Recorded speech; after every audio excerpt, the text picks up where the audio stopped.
এক্ষুনি ফোন করলো আসছে বলে। ছেলের পরীক্ষা ছিল, তমলুক গেছিলাম গেট এক্সামে। ছেলেকে জাস্ট দিয়ে আমি একটু 5 মিনিট বেরিয়েছি, তারপরে আমাকে এখান থেকে এখানেই পাবলিক ফোন করছে যে এরকম লাসিদা তোমার ঘরে আগুন লেগে গেছে। তারপরে তো আমি ছুটে এলাম, দেখি না সামনের দিকে পুরো জ্বলে গেছে। এই হচ্ছে ঘটনা। এই ধরুন পার্টস প্রায় ধরুন 20 লাখ টাকার মতো পার্টস আর অ্যাক্সেসারিজ করে, এরকম একটা ব্যাপার। তারপরে গাড়িগুলো কী হয়েছে জানি না আমি, গাড়ি সরিয়েছে নাকি, গাড়ির কিছু হয়নি বললো মোটামুটি।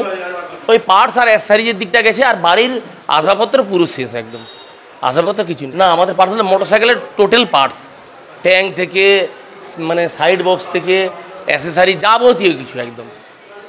ধরুন একটা ট্যাঙ্কের দাম প্রায় 10,000 টাকা, ধরুন প্রায় 15টার মতো ট্যাঙ্ক ছিল। টাইমটা মোটামুটি 3টার দিকে হবে, 3টা সাড়ে 3টার দিকে হবে, 3টে। হ্যাঁ, আমার নাম আশিস কুমার হাইরা, আমার কোলাঘাটি বাড়ি, গ্রামের নাম কোলা। আমরা খবর পাই আপনার আমাদের এখানে পৌঁছানো 20 মিনিট আগে যে আপনার হিরো শোরুমে আগুন লেগেছে।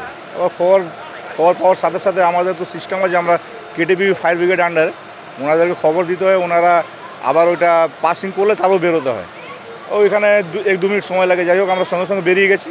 এবার আসার পর যে দেখলাম যে এখানে আগুন মানে বিশাল আগুন।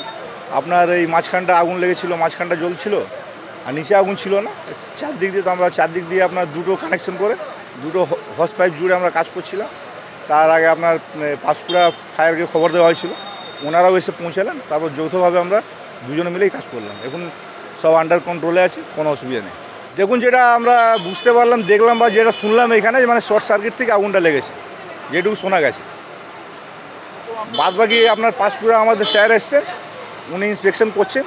মানে ক্ষয়ক্ষতি কী বলুন তো, দেখে তো মনে হচ্ছে, আপনি ক্যামেরাটা ওদিকে একটু ঘোরান, যে আপনি দেখলে বুঝতেই পারবেন। একটু ওই আপনার ছাদ ফাদ সব একটু ড্যামেজ হয়ে গেছে, আর ভেতরে কি সিলিং ফিলিং আছে সব পুড়েছে, এগুলোই হয়েছে। আমার নাম লোকনাথ যাদব।